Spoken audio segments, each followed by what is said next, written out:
오늘 말씀은 오병이어의 기적이라고 하는 사건을 기록하고 있습니다.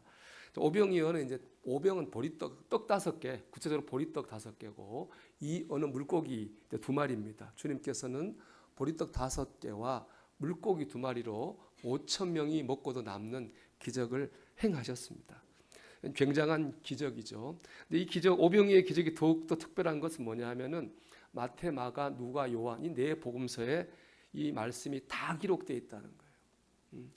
우리가 이제 아는 것처럼 성경에 4개의 복음서가 있고요. 이 복음서는 주님의 말씀과 행적을 기록했다고 하는 데서는 동일하지만 내용을 보면 조금 달라요.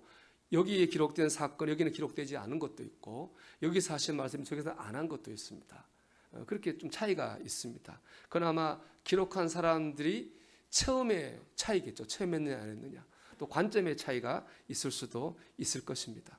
그런데 이 오병이어의 사건만큼은 4개의 복음서에 다 기록이 되어 있습니다. 이 말은 뭐냐? 이 4명의 기록한 사람들이 다 오병이어가 일어나는 그 현장에 있었다는 얘기예요. 그들 눈으로 보았다는 얘기입니다. 오병이어는 분명히 있었습니다. 오늘 오병이어의 기적의 역사가 저와 여러분에게 일어나기를 소망합니다. 또 하나는 그들이 보기에 똑같이 이 기적은 너무 중요한 메시지를 담고 있어 라고 생각했다는 거예요. 그렇기 때문에 4개의 복음서에 오병이어가 다 기록되어 있는 것입니다. 그럼 이 오병이어의 기적 안에 기록된 하나님의 음성은 무엇일까요? 첫째는 믿음의 눈으로 봐야 된다는 겁니다. 이렇게 말을 할 수 있을 것 같아요. 설마 기도한다고 되겠어? 라는 생각을 뛰어넘어야 됩니다. 큰 무리가 있는 걸 보신 주님께서 빌립한테 물으셨어요. 우리가 어디서 떡을 사서 이 사람들을 먹이겠느냐 하시니, 이 말은 주님이 대책이 없어 물어본 말이 아니에요. 주님은 이미 해결책과 대안을 가지고 있어요. 우리 6절에 이렇게 말씀해요. 이렇게 말씀하시면 친히 어떻게 하실지를 아시고 빌립을 시험하고자 하심이라. 주님 이미 해결책 가지고 있어요. 그런데 제자인 빌립이 이 상황을 어떻게 볼까 하는 게 궁금하셨던 거죠. 빌립이 이렇게 대답합니다. 7절 보니까 빌립이 대답하되 각 사람으로 조금씩 받게 할지라도 200데나리온의 떡이 부족하리이다. 한 데나리온은 노동자 하루 품삯이에요. 그러니까 우리로 만약에 5만 원이라고 치면은 200데나리온은 1,000만 원이죠. 그러니까 빵을 1,000만 원치 사도 배부르게 못 먹는다 이거예요. 그러니까 한마디로 말하면 지금은 이렇게 해결할 방법이 없다는 것입니다.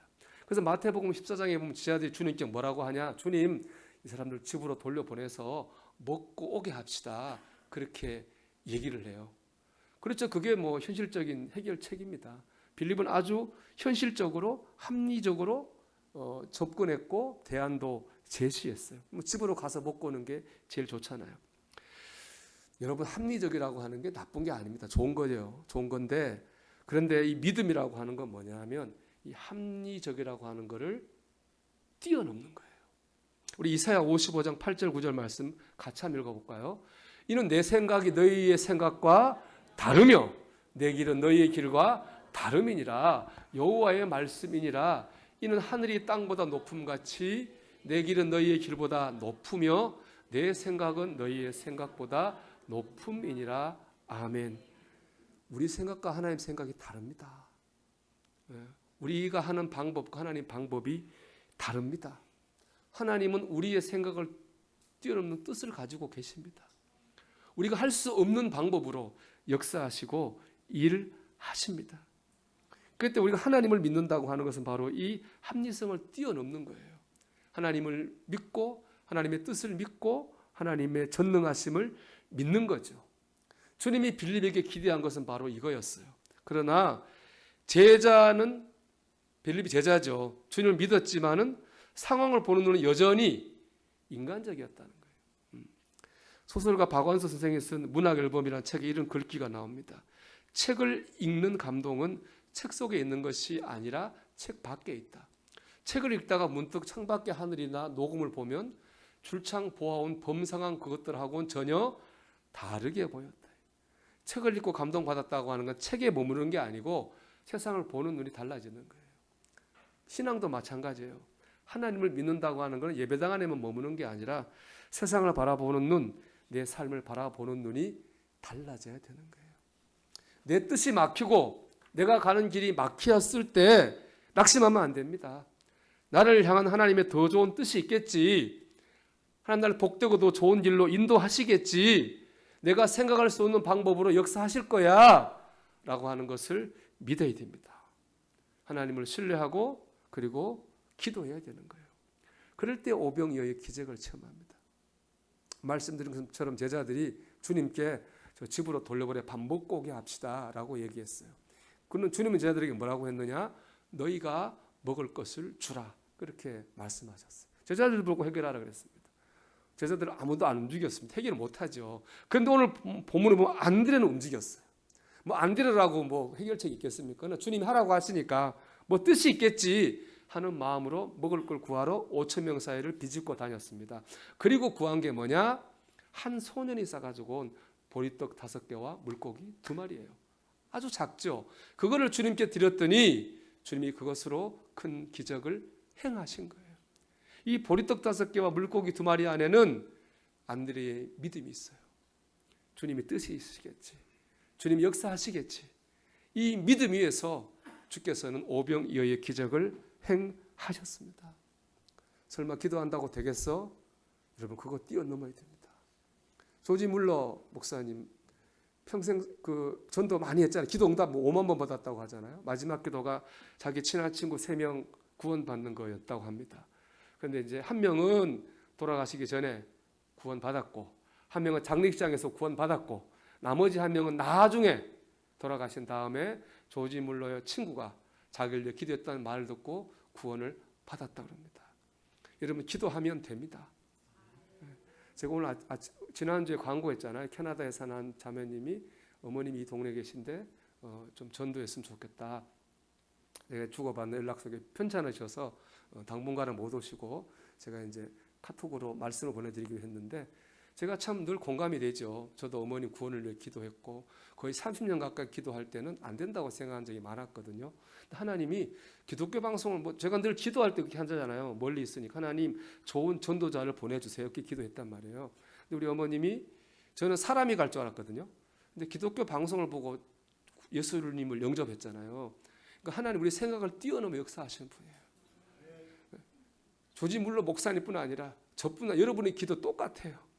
여러분 내가 기도한다고 설마 되겠어? 그런 생각을 뛰어넘어야 됩니다. 그럴 때 우리가 오병이어의 기적을 체험하게 될 줄로 믿습니다. 두 번째로 오병이어를 내놓을 줄 아는 사람이 오병이어의 기적을 경험합니다. 이 오병이어의 기적은 무에서 유를 창조한 기적이 아니에요. 보리떡 5개와 물고기 2마리와 재료가 있었어요. 주님이 재료를 가지고 오병이어의 기적을 행하신 겁니다. 오병이어를 주님께 드린 헌신이 있었죠. 주님이 헌신을 재료 삼아서 기적을 행하셨어요. 교회 다닌 지 2년쯤 되는 여자 성도님이 있었는데 이분이 교회를 가는데 일찍 안 가요. 설교 시간에 맞춰 갔어요. 그냥 미리 갔더니 뭐 일어나라 그러고 앉으라 그러고 뭐 자꾸 번거롭고 귀찮고 그래가지고 설교 말씀만 잘 들으면 되지. 그래서 교회를 늦지막히 설교 시간 딱 맞춰서 갔어요. 2년 동안. 3년째 되던 해 이런 생각을 했습니다. 야, 이렇게 믿지 말고 이왕 믿을 거 한번 잘 믿어보자. 그래서 예배 시간 20분 전에 가서 기도하기 시작했어요. 기도하고 예배를 드렸어요. 당연히 예배가 더 은혜스러울 수밖에 없죠. 그러다가 이제 첫 해부터 이렇게 했는데 2월 마지막 주일이 됐대요. 그래서 이제 기도하고 예배를 드리려고 딱 보니까 아뿔싸 돋보기를 안 가져온 거예요. 이번에 그때 나이가 56세인데 노안이 와서 돋보기 없으면 아무 글자도 못 읽어요. 돋보기 혹시 또 교회 누가 놓고 간 거 있나 싶어서 찾았지만 없었어요. 그냥 어떻게 할 수 없는 거예요. 기도를 드렸답니다. 하나님, 제가 오늘 돋보기를 못 가져왔습니다. 그런데 찬송을 부르고 싶고 성경 말씀을 보고 싶어요. 도와주세요. 그러니까 기도를 드리고 눈을 떴대요. 그랬더니 전혀 안 보이던 찬송가였는데 글씨가 희미하게 보이기 시작하더랍니다. 시간이 지나니까 찬송가 글씨가 또렷이 보였어요. 성경도 보이더랍니다. 나중에는 주보에 있는 조그마한 깨알 만한 글씨도 보이는 역사가 있더랍니다. 그분에게 그게 오병이어입니다. 오병이의 기적이 의미하는 게 뭐예요? 전능하신 하나님께서 나를 사랑하시고 내 기도를 들으시고 나와 함께 하신다는 거잖아요. 그게 오병이의 기적이 의미이지 않겠습니까? 그 성도님이 오병이의 기적을 체험했습니다. 무엇 때문에 체험했겠습니까? 그 20분이죠. 이렇게 예배 드리는 것보다 더 잘 예배 드리겠다 싶어가지고 20분 빨리 가 드린 그 20분의 기도가 주님께 드린 보리떡 5개와 물고기 2마리였던 거예요. 그것 가지고 주님은 그 오병이어를 받으시고 오병이어의 기적을 행하셨습니다. 사랑하는 여러분, 우리가 오병이어를 드릴 때 오병이어의 기적을 체험합니다. 대단한 게 아닙니다. 오병이어입니다. 이 어린애가 가지고 왔다 그랬잖아요. 이게 어른이 먹으면 모자라는 만큼 작은 양이에요. 작은 양. 그냥 조그만 양인데 그걸 드릴 때 하나님 크게 역사하신 것입니다. 여러분, 뭐 대단하고 큰 일을 하라는 거 아닙니다. 여러분이 지금 하실 수 있는 일, 그 일을 하면 됩니다. 예배를 더 잘 드리기 위해서, 신앙생활을 더 잘하기 위해서, 주님을 더 기쁘시게 하기 위해서 내가 할 수 있는 일, 그 일을 하십시오. 주님은 그러면 크게 역사하실 줄로 믿습니다. 제가 설교 준비하면서 이런 글귀 읽었습니다. 주님을 언제부터 믿었든 상관없이 삶 속에서 이제껏 단 한 번도 오병이어의 능력을 경험해보지 못한 사람이 있다면 그것은 그가 이제껏 자기 자신만을 위해 살아왔음을 의미합니다. 오병이어의 기적을 못 경험한 것은 오병이어를 드리지 않았다는 거예요. 근데 이게 단지 이 말만 놓고 보면 주님께 드린다고 하는 건 꼭 헌금을 드린다든지 교회 봉사만을 의미하는 게 아니라는 거예요. 내 이기적인 생각을 벗어나서 다른 사람을 섬기는 게 바로 오병이어를 드리는 것입니다. 여러분, 우리는 작은 자를 섬기는 삶을 살아야 됩니다. 그럴 때 오병이어의 기적이 나타납니다. 작은 자라고 하는 것은 상황에 따라 서로 다른 거예요. 지금 여기서 작은 자가 누구겠습니까? 예수 믿은 지 얼마 안 된 사람, 우리 교회 나온 지 얼마 안 된 분, 그분이 작은 자일 거예요. 이 상황에서는 그렇겠죠. 먼저 나온 사람, 먼저 믿은 사람이 늦게 믿은 사람, 나온 지 얼마 안 된 분을 섬겨야 됩니다. 그럴 때 우리 안에서 오병이어의 역사가 나타나는 거예요. 늘 보이는 분이 왜 안 나왔지 궁금해하고 기도, 그게 바로 오병이어를 드리는 겁니다. 가정에서도 마찬가지죠. 여러분 가정에서는 여러분 가정에 누가 제일 작은 자입니까? 내가 제일 힘들고 내가 제일 고생 많이 하고 그렇습니다. 거기서 오병이어 안 나타납니다. 남편이 불쌍해 보이고 아내가 좀 안타까워 보이고 좀 작은 자처럼 보이고 할렐루야. 표정이 여러분 너무 심각해요 지금. 그런 마음을 가질 때 여러분 가정에서 오병이어의 역사가 나타나게 될 줄 믿습니다. 제가 그런 얘기 했잖아요. 처음에 설마 기도한다고 되겠어라는 마음을 뛰어넘어야 그랬잖아요. 똑같아요. 설마 그렇게 한다고 되겠어라는 마음을 뛰어넘어야 돼요. 내가 설마 그렇게 한다고 뭐가 되겠어? 아니요. 그렇게 해보세요. 오병이어를 들어보십시오. 하나님께서 역사하실 줄로 믿습니다. 마지막으로 가장 중요한 기적은 죄를 이기는 기적입니다. 오늘 말씀 보면은 5천 명이 먹고 남았어요. 몇 광줄이 남았어요? 12광줄이 남았어요. 왜 남았을까요, 여러분? 제가 설교 준비하면 여러분 글 보다 감탄했어요. 왜 남았느냐? 욕심 때문에 남았다는 거예요. 주님이 원하는 대로 먹으라 그랬잖아요. 자기 배부를 만큼 먹으면 되는데 욕심 내가 더 먹으려고 더 가져다 보니까 그렇게 남았다는 거예요. 욕심이 문제입니다. 이 욕심이 있는 한 아무리 큰 기적을 수없이 체험해도 늘 제자리입니다. 오늘 말씀 보면 사람들이 오병이어의 기적을 경험하고 예수님을 억지로 왕으로 세우려고 그랬어요. 예수님 어떻게 했습니까? 산으로 도망갔습니다. 왕으로 세우려고 하는데 왜 주님 도망갔습니까? 그들의 중심을 알기 때문에 그래요. 그들이 왜 예수님을 왕으로 세우려고 그랬어요? 자기들의 욕심을 채워줄 수 있을 것 같아서. 예수님이 왕이 되면은 자기 욕심이 채워질 것 같아서 예수님을 왕으로 세우려고 한 거예요. 여러분, 예수님은 우리의 욕심을 채우러 오신 분이 아니에요. 우리의 욕심을 없애러 오신 분이에요. 야고보서 1장 15절 말씀 보면 욕심이 잉태한 즉 죄를 낳고 죄가 장성한 즉 사망을 낳느니라. 욕심이 죄를 짓게 합니다. 그 죄 때문에 우리는 영적 죽음에 이르게 됩니다. 제가요 이번 주에 참 화난 얘기를 들었습니다. 제 친구 아버님이 연세가 많습니다. 80대 중반인데 혼자 이렇게 왜 운동하는 동네 나갔잖아요. 웬 사람이 접근을 한 거예요. 그래가지고 속여가지고 같이 은행에 가 퇴직금을 가져간 거예요. 다행히 은행 직원이 수표를 끊어줘가지고 그것도 3분의 1은 지켰다고 하더라고요. 그분이 단기 지금 치매 초기라는데, 아니, 야, 이렇게 나쁜 짓을, 이런 화가 나요. 인간이 죄인인 거예요, 죄인. 예, 여러분 죄인. 옛날에 소매치기가 많았잖아요. 지금은 소매치기 없어요. 현금 안 갖고 다니니까. 대신 뭐가 있어요? 보이스피싱이 있어요. 과학이 발달하니까 죄도 발달을 해요. 인간의 욕심이 있는 한 죄는 끝이 없고, 이 죄 때문에 인간이 망하는 거예요. 가정 문제, 경제 문제, 기후위기, 인간 복제, 경제적 불평등, 이 모든 문제의 근원은 욕심이고 죄입니다. 이 욕심에 지배를 당하는 한 오병의 기적을 아무리 경험해도 근본적 해결이 될 수 없습니다. 욕심을 이기고 죄를 이겨야 됩니다. 예수님밖에 없습니다. 예수님께서 십자가에서 우리를 위해 죽으심으로 우리 죄를 사하셨기 때문입니다.